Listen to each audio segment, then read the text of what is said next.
talking in this way, as if she had become almost mad for Krishna. He was exceedingly surprised at how the gopis were accustomed to thinking of Krishna constantly in that utmost ecstasy of Mahabhav, love. He had brought a message in writing from Krishna, and now he wanted to present it before the gopis, just to pacify them. He said, "My dear gopis, your mission of human life is now successful. You are all wonderful devotees of the Supreme Personality of Godhead. Therefore, you are eligible to be worshipped by all kinds of people. You are worshipable throughout the three worlds because your minds are wonderfully absorbed in the thought of Vasudev, Krishna. He is the goal of all pious activities and ritualistic performances, such as giving charity, rigidly following the austerity of vows, undergoing severe penances, and igniting the fire of sacrifice. He is the purpose behind chanting different mantras, reading the Vedas, controlling the senses, and concentrating the mind in meditation. These are some of the many different processes for self-realization and attainment of perfection of life. But actually, they are meant only for realizing Krishna and dovetailing oneself in the transcendental loving service of the Supreme Personality of Godhead. This is the last instruction of the Bhagavad Gita also. Although there are descriptions of different processes of self-realization, at the end, Krishna recommends that one give up everything and simply surrender unto him. All other processes are meant for teaching one how to surrender ultimately unto the lotus feet of Krishna. The Bhagavad Gita also says that this surrendering process is completed by a sincere person after executing the processes of self-realization in wisdom and austerity for many births.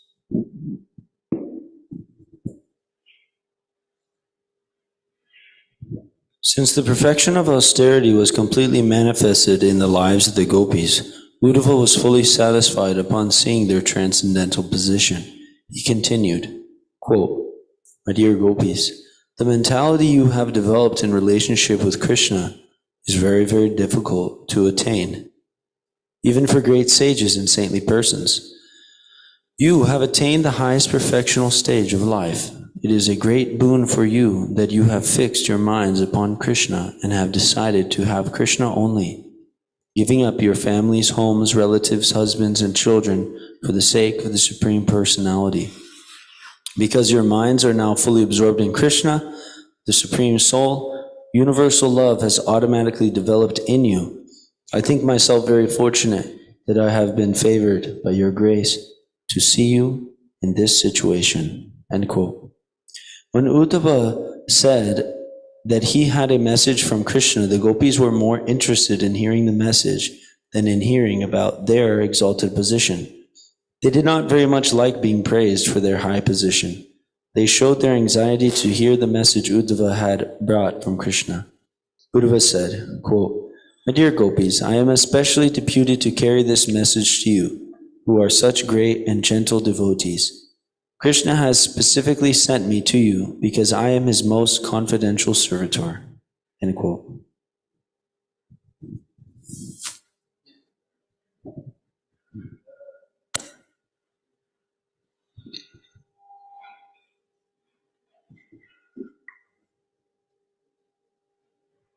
Uddhava did not deliver the gopis the written message brought from Krishna, but he personally read it to them.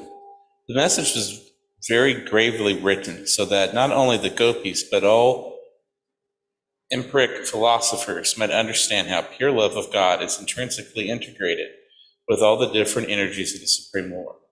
From Vedic information, it is understood that the Supreme Lord has multi-energies. Paradasa, Saktir, Vinda, Vivabhavya, Sriyate. Also, the gopis were such intimate personal friends of Krishna that while he was writing the message for them, he was so moved that he could not write distinctly. Uddhava, as a student of Brahaspati, had very sharp intelligence. So instead of handing over the written message, he thought it was wise to read it personally and explain it to them. Uddhava continued, "These are the words of the personality of Godhead. My dear gopis, my dear friends, please know that separation between ourselves is impossible at any time, at any place, or under any circumstances, because I am all-pervading.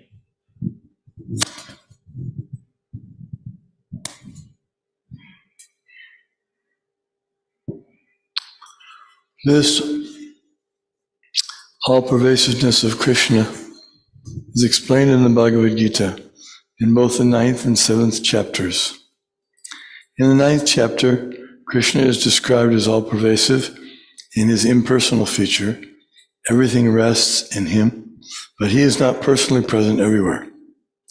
And in the 7th chapter, it is stated that the 5 gross elements, earth, water, fire, air, and ether, sky, and the 3 subtle elements, mind, intelligence, and ego, are all his inferior energies. But there is another superior energy, which is called the living entity. Living entities are also directly part and parcel of Krishna. Therefore, Krishna is both the material and the efficient cause of everything. He is always intermingled with everything as cause and effect. Not only the gopis, but all living entities are always inseparably connected with Krishna in all circumstances. The gopis, however, are perfectly and thoroughly in cognition of this relationship with Krishna, whereas the living entities under the spell of Maya, the illusory energy, are forgetful of Krishna and think themselves separate identities having no connection with him.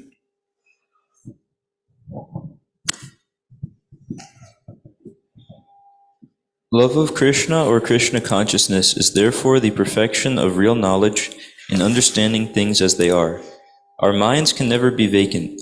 The mind is constantly occupied with some kind of thought, and the subject matter of such thought cannot be outside the 8 elements of Krishna's energy. One who knows this philosophical aspect of all thoughts is actually a wise man, and he surrenders unto Krishna. The gopis are the epitome of this perfectional stage of knowledge. They are not simple mental speculators. Their minds are always in Krishna. The mind is nothing but the energy of Krishna. Actually, any person who can think, feel, and will cannot be separated from Krishna. But the stage in which he can understand his eternal relationship with Krishna is called Krishna consciousness. The disease condition in which he cannot understand his eternal relationship with Krishna is the contaminated stage or Maya. Since the gopis are on the platform of pure transcendental knowledge, their minds are always filled with Krishna consciousness. For example, as there is no separation between fire and air, there is no separation between Krishna and the living entities. When the living entities forget Krishna, they are not in their normal condition.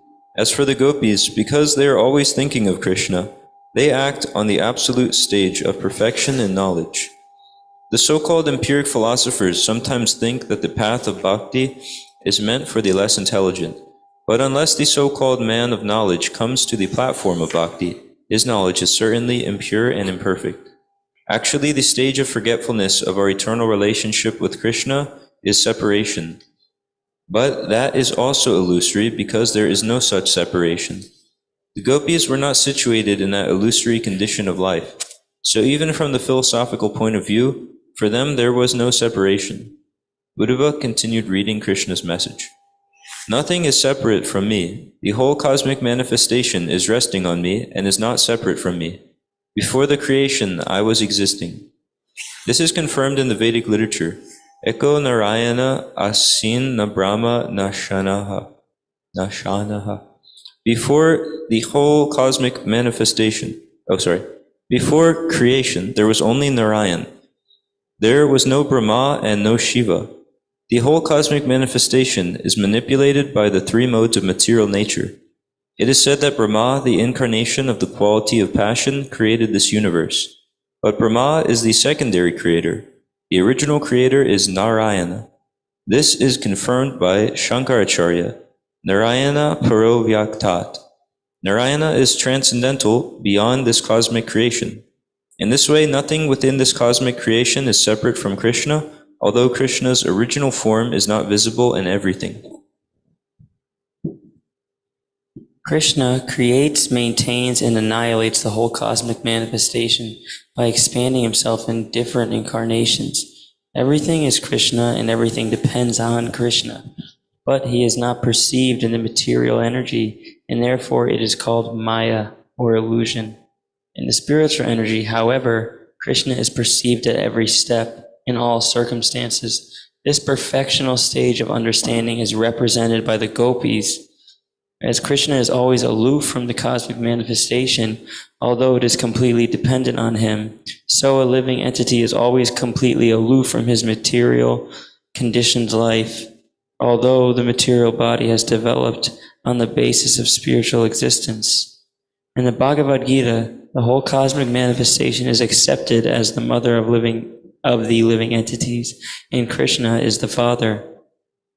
As the father impregnates the mother by injecting the living entity within the womb, Krishna injects all the living entities into the womb of the material nature.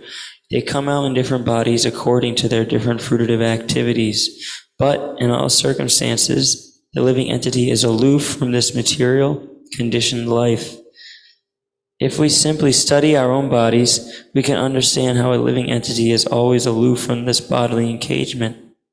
Every action of the body takes place by the interactions of the three modes of material nature.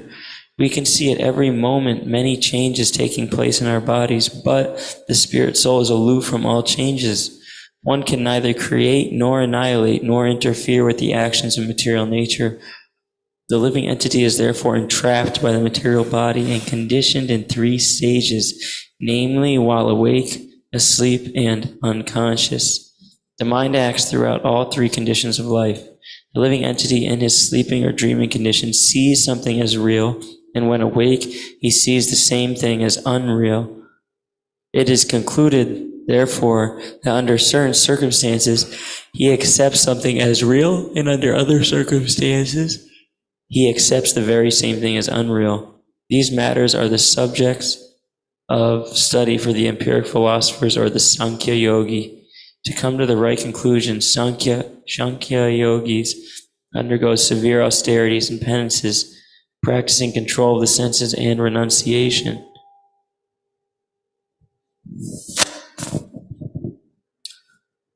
All these different ways of determining the ultimate goal of life are compared to rivers, and Krishna is compared to the ocean. As the rivers flow down toward the ocean, all attempts for knowledge flow toward Krishna. After many, many births of endeavor, when one actually comes to Krishna, he attains the perfectional stage. Krishna says in the Bhagavad Gita, Klesho dikaratas te sham avyakta sakta chetasam. Quote, all are pursuing the path of realizing me, but those who have adopted courses without bhakti find their endeavor very troublesome. End quote.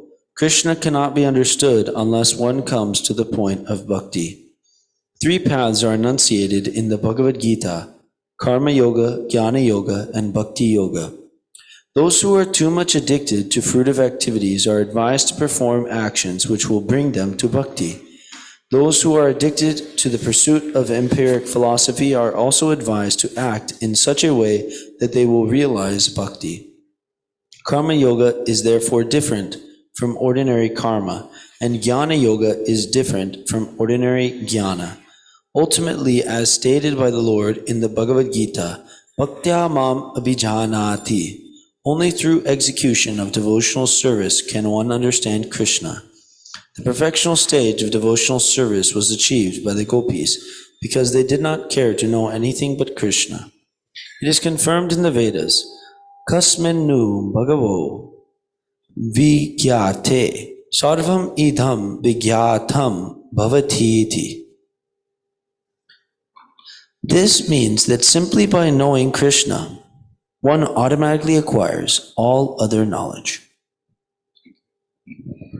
Uddhava continued reading Krishna's message.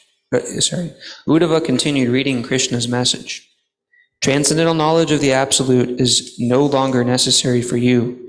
You were accustomed to loving me from the very beginning of your lives. End quote. Knowledge of the Absolute Truth is specifically acquired for persons who want liberation from material existence. But one who has attained love for Krishna is already on the platform of liberation. As stated in the Bhagavad Gita, Anyone engaged in unalloyed devotional service is to be considered situated on the transcendental platform of liberation. The gopis did not actually feel any pangs of material existence, but they felt the separation of Krishna. Krishna therefore said, "My dear gopis, to increase your super excellent love for me, I have purposefully separated myself from you so that you may be in constant meditation on me." The gopis are in the perfectional stage of meditation. Yogis are generally more fond of meditating than of executing devotional service to the Lord, but they do not know that the perfection of the yoga system is the attainment of devotion. This constant meditation on Krishna by the gopis is confirmed in the Bhagavad Gita to be the topmost yoga. Krishna knew very well the psychology of women. When a woman's beloved is away, she thinks of him more in meditation than when he is present before her. Krishna wanted to teach through the behavior of the gopis that one who is constantly entranced like the gopis surely attains his lotus feet.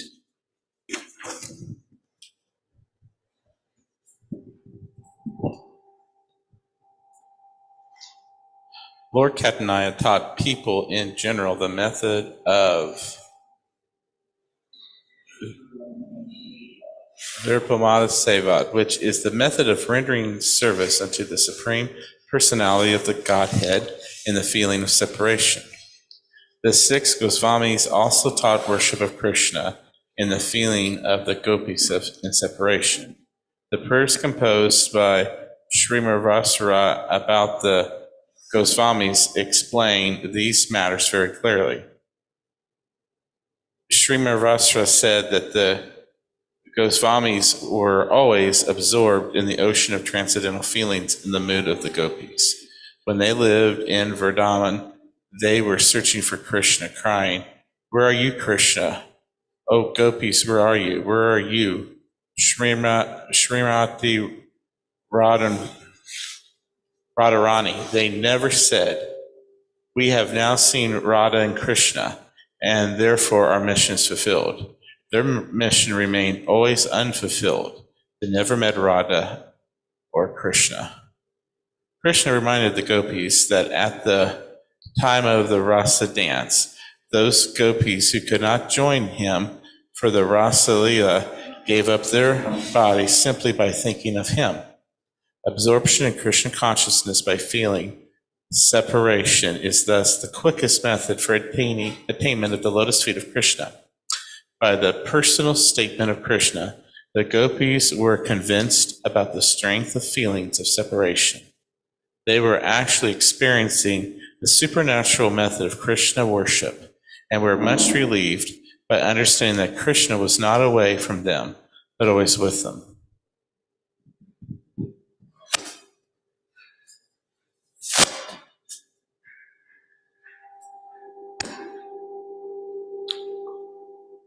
Which paragraph?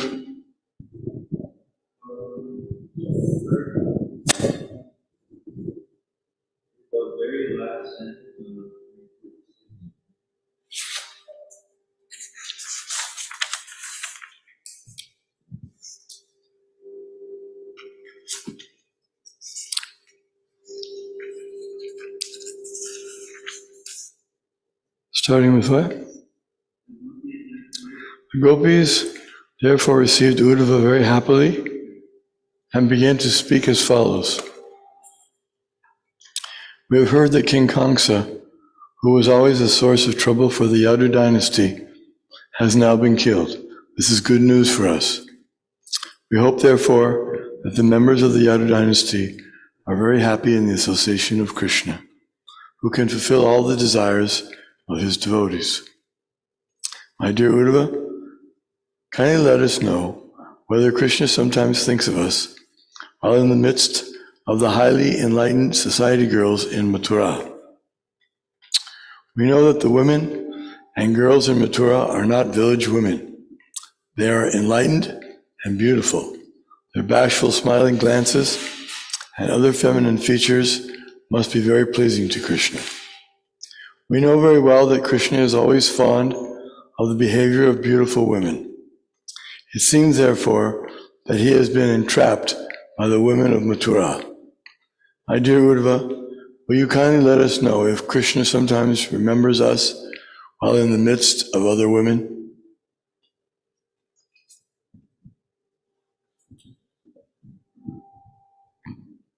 Another gopi inquired, "Does he remember that night in the midst of Kamuda flowers and moonlight, when Vrindavan became exceedingly beautiful?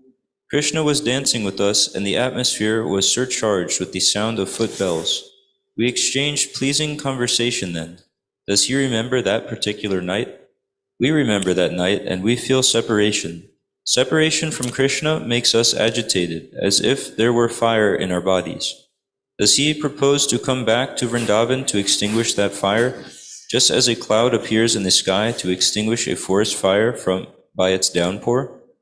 Another gopi said, "Krishna has killed his enemy, and he has victoriously achieved the kingdom of Kamsa. Maybe he is married with a king's daughter by this time, and living happily among his kinsmen and friends. Therefore, why should he come to this village of Vrindavan?"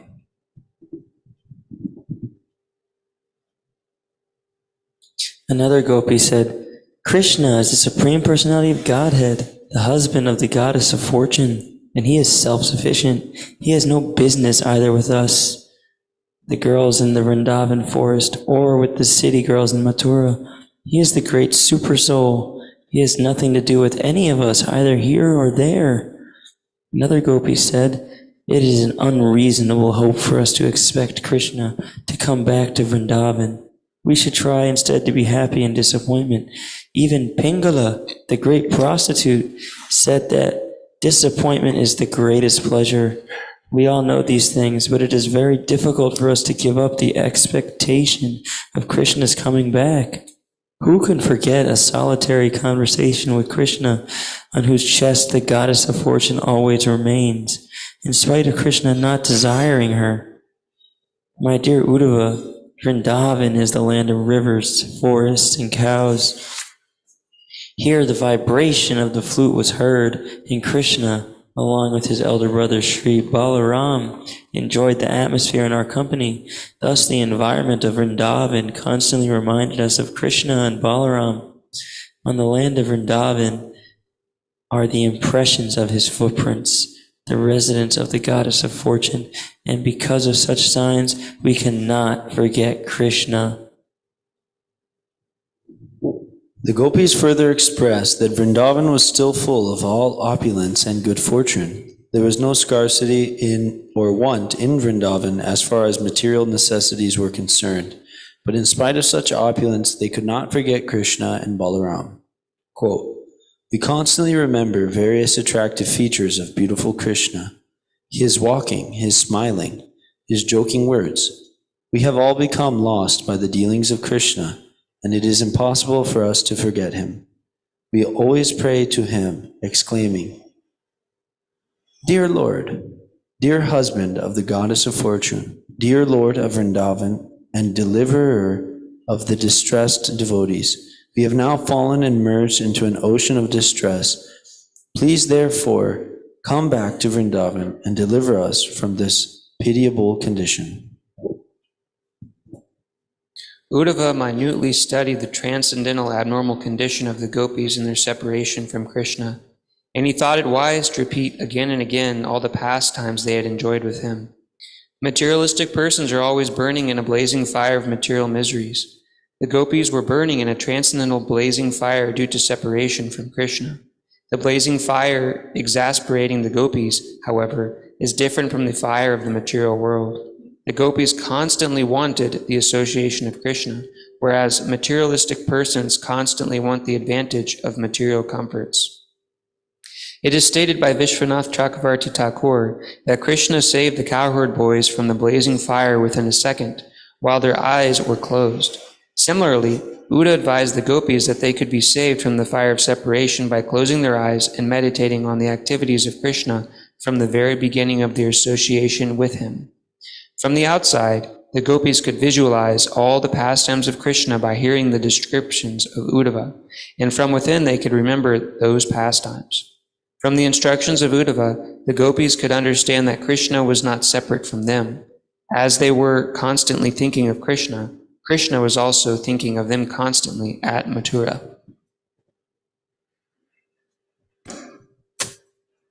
Uddhava's messengers and instructions saved the gopis from immediate death, and the gopis acknowledged the benediction from Uddhava.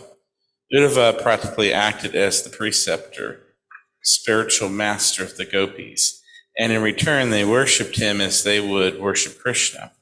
It is recommended in authoritative scriptures that the spiritual master be worshipped on the level of the Supreme Personality of Godhead because of being his very confidential servitor.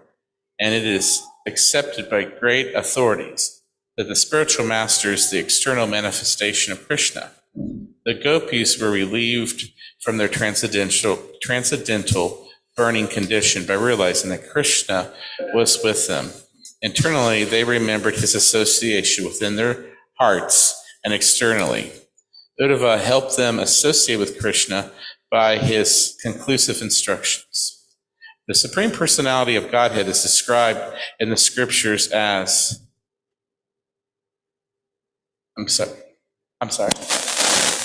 Dokshada, which indicates that he is beyond the perception of all material senses. Although beyond the material senses, he is present in everyone's heart. At the same time, he is present everywhere by his all-pervasive feature of Brahman. One can realize all three transcendental features of the absolute truth, Bhagavan, the personality of Godhead, Paramatma, the localized supersoul, and the all-pervasive Brahman, simply by studying the condition of the gopis in their meeting with Uddhava as described in the Srimad Bhagavatam. It is said that Srinivasakara, that the 6 Goswamis were always merged in thoughts of the activities of the gopis. Chaitanya Mahaprabhu has always recommended the gopis' method of worshiping the Supreme Personality of Godhead as super excellent.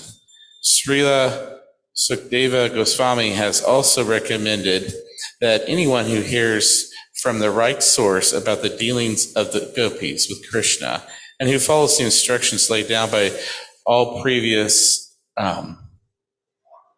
acharyas will be elevated to the topmost position of devotional service and be able to give up the lust of material enjoyment.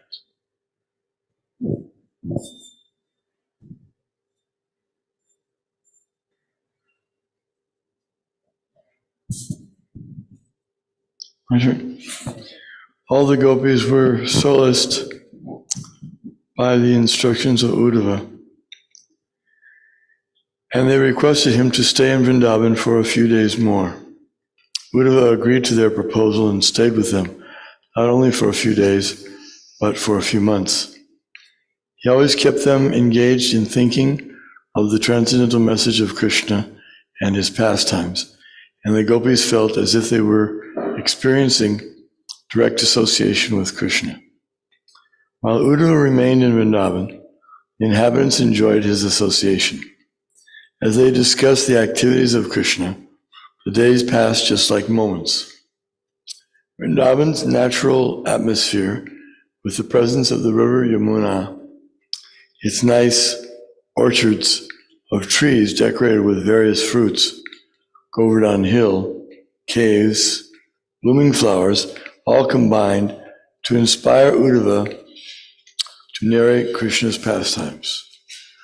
The inhabitants enjoyed Uddhava's association in the same way that they enjoyed the association of Krishna.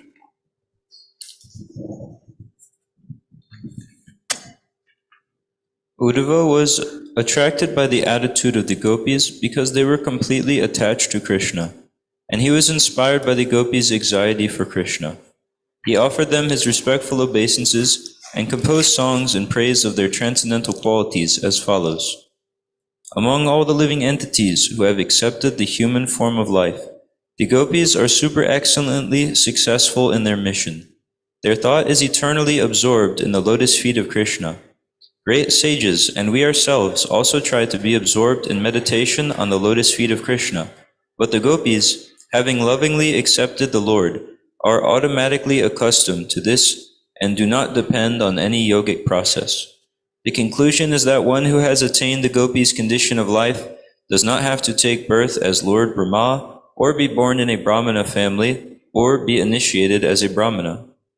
Sri Uddhava confirmed Lord Krishna's statement in the Bhagavad Gita that one who takes shelter of him for the right purpose, be that person a Shudra, a woman, or a member of a low-grade family, will attain the highest goal of life.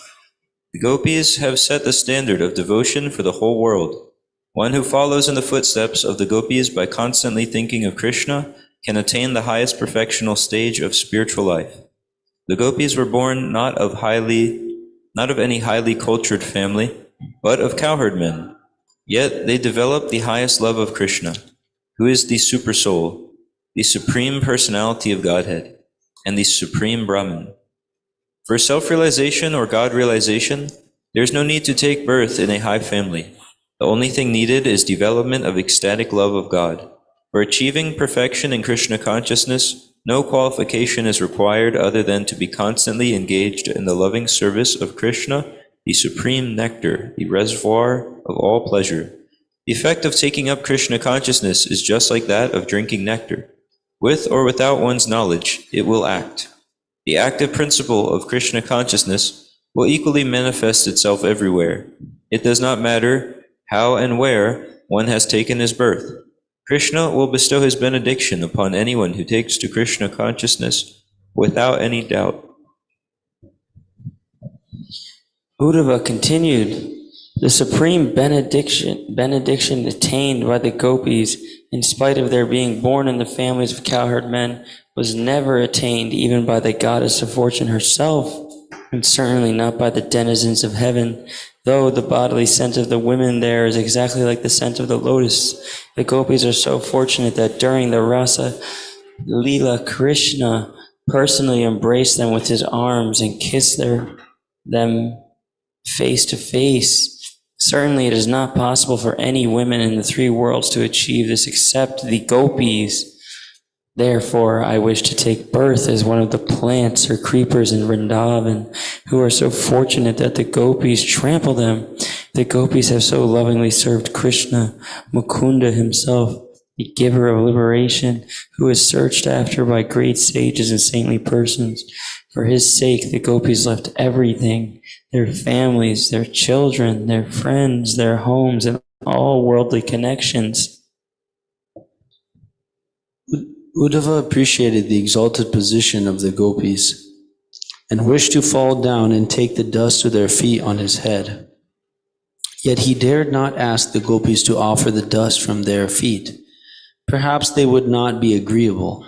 Therefore, to have his head smeared with the dust of the gopis' feet without their knowledge, he desired to become only an insignificant clump of grass or herbs in the land of Vrindavan. The gopis were so much attracted to Krishna that when they heard the vibration of his flute, they instantly left their homes, families, children, honor, and feminine bashfulness, and ran toward the place where Krishna was standing. They did not consider whether they were passing over the road or through the jungles. Imperceptibly, the dust of their feet was bestowed on small grasses and herbs of Vrindavan. Not daring to place the dust of the gopis' feet on his own head in this life, Uddhava aspired to have a future birth in Vrindavan in the position of a clump of grass or herbs. He would then be able to have the dust of the gopis' feet.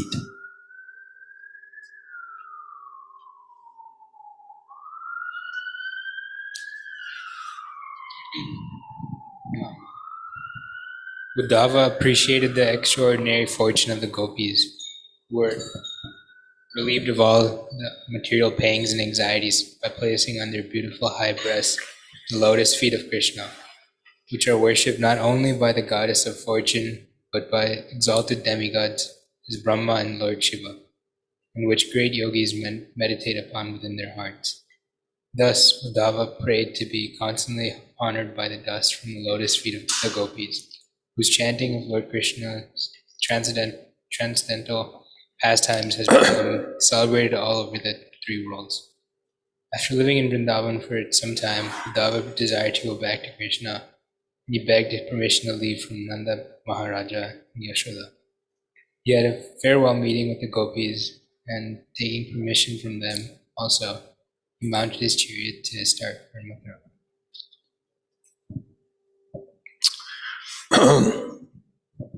When Uddhava was about to leave, all the inhabitants of Vrindavan, headed by Maharaj Nanda and Yashoda, came to bid him goodbye and presented him with various kinds of valuable goods secured in Vrindavan.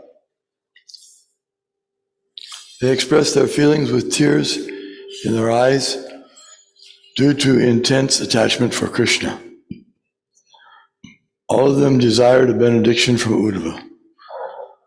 They desired to always remember the glorious activities of Krishna and wanted their minds to be always fixed upon his lotus feet, their words to be always engaged in glorifying him, and their bodies to be always engaged in bowing down as they constantly remembered him. This prayer of the inhabitants of Vrindavan is the super excellent type of self-realization. The method is very simple. To fix the mind always on the lotus feet of Krishna, to talk always of Krishna without passing on to any other subject matter, and to engage the body in Krishna's service constantly, especially in this human form of life. One should engage his life, resources, words, and intelligence for the service of the Lord. Only such activities can elevate a human being to the highest level of perfection. This is the verdict to all authorities.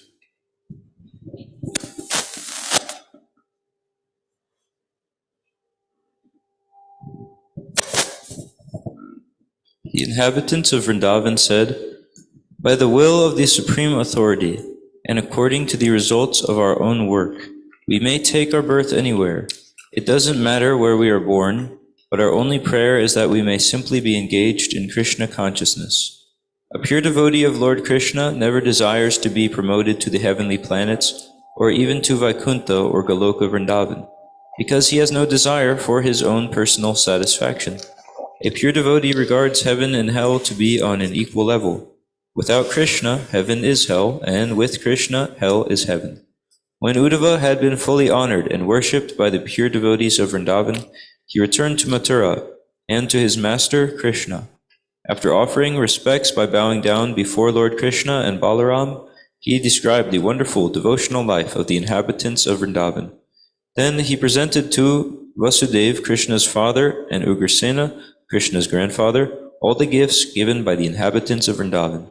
Thus ends the Bhaktivedanta purport of the 47th chapter of Krishna, delivery of the message of Krishna to the gopis. Krishna Book ki jai, Srila Prabhupada ki jai.